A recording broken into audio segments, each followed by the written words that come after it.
Hey you guys, welcome back to my podcast. This is Across the Tongue. I'm Leilani. This is our special Halloween special, which is part 2. I'm here with my very special guest, Notorious V, or Victor. How do you feel today's episode? I'm not gonna lie, I do feel a little bit nervous today, but I'm honestly very glad to be here for part 2. I was here on part 1. If you guys haven't really checked it out, make sure to go check it out. I'll pass it down to Leilani so she could kind of tell you more about it. Yes, for our part 1 special, we basically talked about scariest attractions you can do for Halloween. These attractions aren't your typical kind of horror nights or not scary farm kind of deal. These are more where they physically and mentally abuse you, basically drag you, make you eat insects, like crazy batshit crazy things. So if you guys are interested in that, go and check it out. But now for today's episode, Victor's going to be talking about or mentioning or hinting what we're going to be talking about in today's episode. Yes. So have you guys ever thought about the possibility that curses are real? Or do you believe that they are just our brains over-analyzing and connecting situations that are, at most, just a bunch of coincidences? Well, today we're going to talk about certain tragedies that have eerie similarities to deaths that occurred on screen. From actors dying in similar manners to their on-screen personas, to entire sets burning down, and even crew members murdering other people to recreate their favorite Halloween films. These are our top scariest things that actually happen on cursed movie sets. Starting with our number 1, which actually came out in 2013. Actually, they're still making more films of it, and that is The Conjuring. Now, this movie is based on a real live event where the movie follows a disturbing case studied by our ghost hunters, which is Ed and Lorraine Warren, which I'm pretty sure you guys know about, and this takes place at the farmhouse. Now, during the production for this film, The Conjuring, the original family that this case was based on came on set to see the experience in the set, and they honestly said that they felt like a gush of wind was just surrounding them. Surprisingly, one member didn't show up. She was absent because she was in an accident. When she was recovering from her hospital bed, she mentioned that she felt a gush of wind pushed her down the stairs. Like something forced her down the stairs. Another thing too, well, not only there was problems with the family, but there was problems going on set during the production for the cast and crew. The cast and crew said that their hotel caught on fire. There was another case where people that would talk about the movie, there were static noises out through the phones. The director's dog said it would always bark every night to an unknown object. He didn't know what it was. It was just barking at like a plain wall. Or the actress that played Lorraine Warren, she mentioned there were scratches coming from the inside of her computer and then later on vanished. She also mentioned in her interview that she had scratches over her body, which is scary in itself. But do you think that this is a hoax that they were trying to do to promote it? Or what do you think of it, Victor? I honestly don't think it's a marketing tactic. I do believe that there was a spirit following them and maybe warning them about the fact that, hey, like, I am real. You gotta make sure you don't mess around with things that you don't fully understand. That's my take on it, at least. Do you believe that? I think in a way I do, but at the same time I don't. I don't know. I just think that this is one of the things that you should experience in the moment, but I feel it like in my gut that this is possibly true. Agree. Now we're going to be getting on to our next one, which is Twilight Zone, the movie. So this is a movie that came out in 1983, and it's a movie adaptation of the popular TV series that was going around the time, and it's regarded as a classic. However, some believe that the movie set is actually cursed because of a freak accident and certain premonitions about deaths. So, to start off, on the last day of filming, actor Vic Morrow and 2 child actors were supposed to run down a river while a helicopter was chasing them. And there was supposed to be explosions in the background. It was an action sequence. Well, one of the explosions came off too early, knocked down the helicopter, onto the three actors.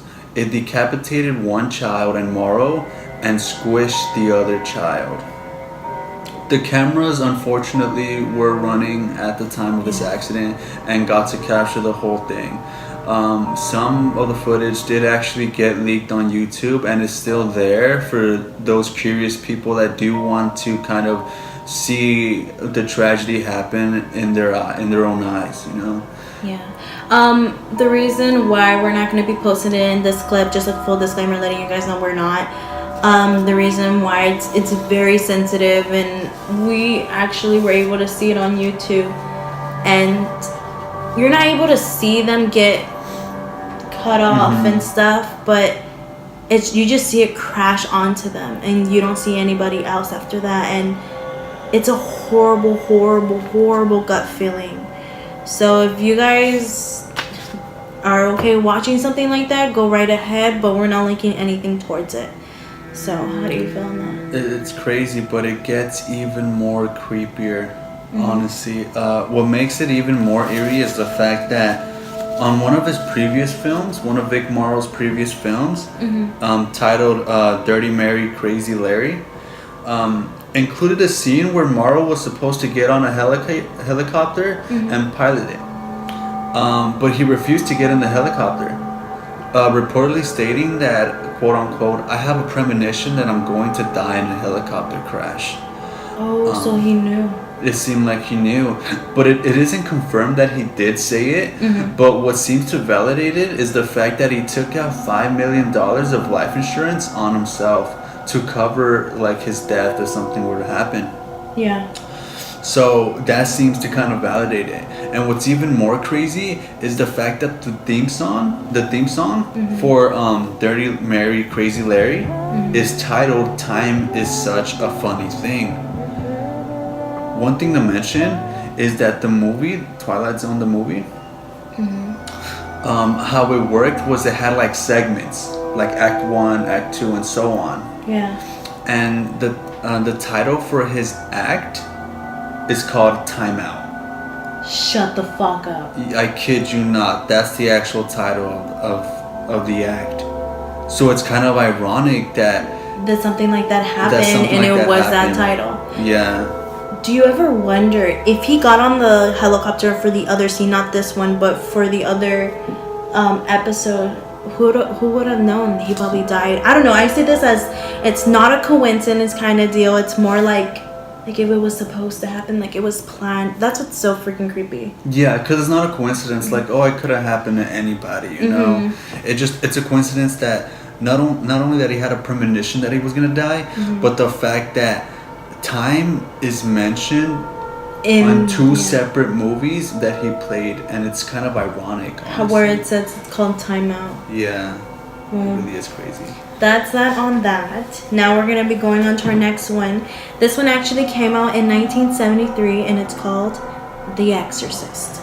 This cult classic is about a possessed girl, which is based on a true story, but some crew members and cast believe that they were being haunted by a very, very bad spirit.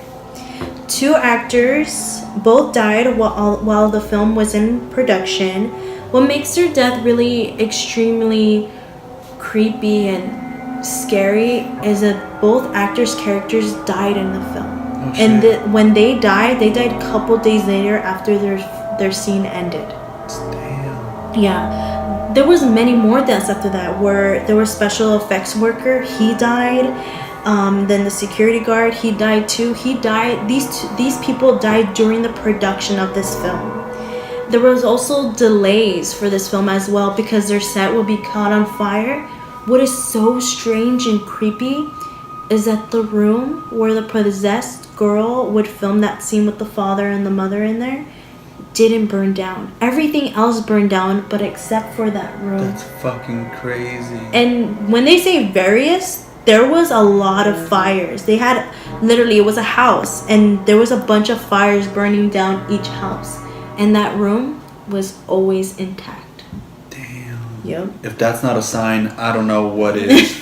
Now, there's more, though. Oh, in 1987, the actress Mercedes, she played the demonic voice in the film. But with this horrific tragedy, her son killed his wife and children before committing suicide.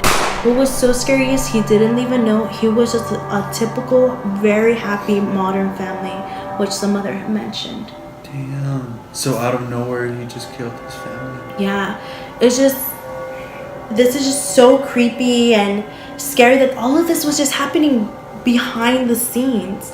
Even after they were experiencing some like problems and stuff like that. It's just, I don't know. This one really gets me scared. That the fact that it was like, it talks about that kind of thing of possessions and stuff like that. It's really creepy. So what do you think of it? Honestly, like, I have no idea. Like, it's just crazy that all these horrible things happen to these people, you know? Yeah. Especially the last one with Mercedes. Yeah. How her entire, like, her son and his family he killed his son killed his whole family. Basically, and it just committed suicide. It seems kind of like a punishment, honestly. Mm-hmm. But I'm left speechless with that one. Yeah. Well, now it gets worse. So we're going to be getting on to our next one, which is... So the one that I'm going to talk about next is Rosemary's Baby. It came out in 1968, and it's probably one of the most controversial films. Not only because it's nature, content, but also the tragedy surrounding it, you know? Mm-hmm. So, first of all, the movie is based on a novel on the same name. The writer of that novel didn't want anybody to read it. He knew that what he was writing is going to be seen as blasphemy, and didn't even let his wife read it. So he felt like it was going to be like very controversial? He knew it was going to be controversial. Oh, that's for a fact, and it really was. But that's not the scary part. The curse began once the studio acquired the rights to make the movie. So in autumn of 1968, one of the composers for the film fell off a rocky escarpment and basically was left in a 4-month coma. Mm-hmm. What's crazy is the fact that in the film, it was the same strategy that the witches used to kill Rosemary's suspicious friend. So we reenacted that death? Yeah, so he didn't die. He went in a coma, but it mirrored an event and a death that happened in the movie. Holy shit. Yeah. Also though, there's more? There's a lot more. Okay. So during production, the producer of the film, William Castle, received an anonymous letter saying that he will, quote unquote, slowly rot during a long and painful illness. Not long afterwards, though, he collapsed and underwent surgery for a problem that would plague him for months. Oh my god, and they don't know who gave him that note? They don't know who gave him the note, and it's crazy because it seemed to foreshadow his illness that he got. Yeah. However, that's not all. Other issues with the film included the entire set getting food poisoning, and one of the producers also suffering a stroke on their way home from the set. Perhaps one of the most notorious misfortunes, though, however, had to be from the director Roman Polanski himself. His wife, Sharon Tate, who had just starred in her own film titled Eye of the Devil, was murdered on August 8th by none other than the Manson family. Wait, like Charles Manson? That exact same family. Yeah. What's even more crazy is the fact that she was pregnant with their unborn son, and he died as well. Yeah. Needless to say, there were a lot of tragedy associated with this film, but do you feel like it could all just be a coincidence? There is no way, especially for this one, there is no way for it to be coincidence. That the fact that like he didn't want anyone to hear about it, and then when it went in production, boom, things started happening. I don't know. I just think that one's really creepy, and the fact that something like that happened to somebody, I don't know, it's so weird. Right now we're just talking about The Conjuring, The Exorcist, and then now we're talking about Rosemary Baby, which involves like religious beliefs and ghosts and bad spirits kind of deal. It involves the devil, yeah, some serious dark subject matter. Things. But now we're gonna be getting on to our very last one. This has got to be the most notorious horror film ever.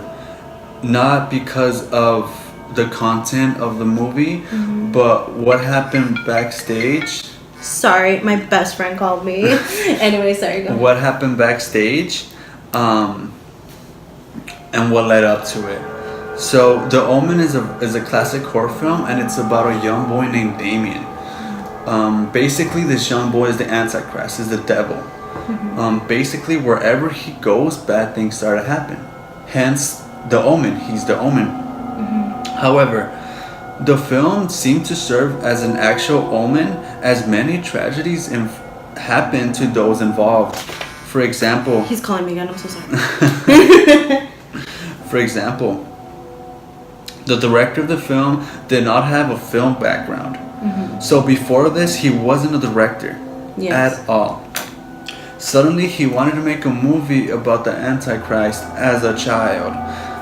He stated the following warning in a meeting with producers. Quote, "The devil's greatest single weapon is to be invisible. And you're going to take off his cloak of invisibility to millions of people." He said that? He said that. So he knew that he kind of had a gauge of the consequences that was going to be by making the devil a child. Like he thought of it in his own way, like he knew the plan of it. Like he had a premonition that something bad was gonna happen. And the fact that I say this only because I do feel like, honestly, I do feel like maybe he was a messenger for some dark entity, and you're gonna see why I believe that. Okay. So, while making the film, they got a famous actor. His name was Gregory Peck. And right as soon as he was confirmed to play a role in the movie, his son committed suicide by shooting himself in the head. But what's crazy is that he didn't leave a note at all. This didn't stop him though. He continued to kind of be part of the movie even though he was mourning. Yeah. While flying across the Atlantic Ocean to film some scenes in England, Peck's airplane actually got struck by lightning. Yeah, and what's even crazier is that a few days after that, the same thing happened to another producer that was flying over the Atlantic Ocean as well. So that's two planes being struck by lightning in relatively the same location. That is really strange. That's a really big coincidence, and it's really strange, honestly. Yeah. But that's honestly that's nothing compared to what I'm going to talk about. There's still more. There's a lot more. While trying to take aerial shots of London, the production company had to rent a plane from a private company. Right before the plane was going to be delivered to them, the company ended up switching planes. So they moved. So the plane that the production company for the Omen was for the Omen. Yeah. Their plane went to some Japanese businessmen. This eventually was a good sign on behalf of them because it saved their life. Because that plane that was given to the Japanese businessmen ended up crashing and killing everybody that was on that plane. No freaking way. So it could have killed those people. It could have killed those people, yeah. That's just a big coincidence. Talk about. That's fucking crazy. But also, there was a scene where some Rottweilers were set to attack a stuntman. I don't know if you know what the nickname for Rottweilers are. It's the devil's dogs, basically. Wow. That's a coincidence. But now what's gonna happen next? The dogs almost killed the stuntman in a freak accident. Also, to wrap up the curse. Oh my god. Yeah, to wrap up the curse. The producer whose plane was struck by lightning was almost bombed twice. When his hotel in London was bombed, and also the restaurant in London that he was set to go eat at was bombed. That is not a coincidence. The only reason why he was saved was because he wasn't in those locations at the time. At the right, yeah. Yeah, if he was at the time, he would have died. Yeah. So it was in a way just like haunting him and like. It was haunting him. It was trying to. It seemed like it was trying to place him at that exact moment. At that exact time. Yeah, and it's really crazy. But perhaps one of the most craziest one happened to John Richardson. So John Richardson was the special effects consultant, and he was in charge of all the deaths. He oversaw all the iconic deaths from the movie, and one of the iconic deaths included an actor getting decapitated by a plate of glass. Oh yeah, I remember that. Well, just a few months after the release of the movie, Richardson was in Holland, in Netherlands, working on another film.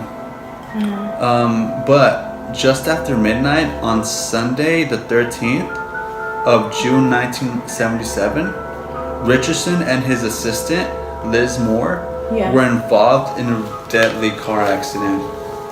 The head-on collision killed Liz Moore and was cut in half by the other vehicle's tire. And what's crazy is the fact that her death mirrored one death of a photographer in the movie. Oh shit. Yeah, but wait. The accident happened next to a kilometer marking reading Omen 666. No. The closest town to the accident was Omen, Netherlands, and the accident happened at the kilometer 666. Wait, that actually exists, that place, the Omen? Omen is an actual town in Netherlands. It's spelled O-M-M-E-N. What the fuck? Yeah. So as you can see, that movie had a lot of deaths, a lot of really, really strange. This one had a lot, like basically everything we talked about was into this one film. Yeah, so you can see why that film is seen as very notorious and very crazy, and a lot of people do believe that there was an actual curse with on these movies.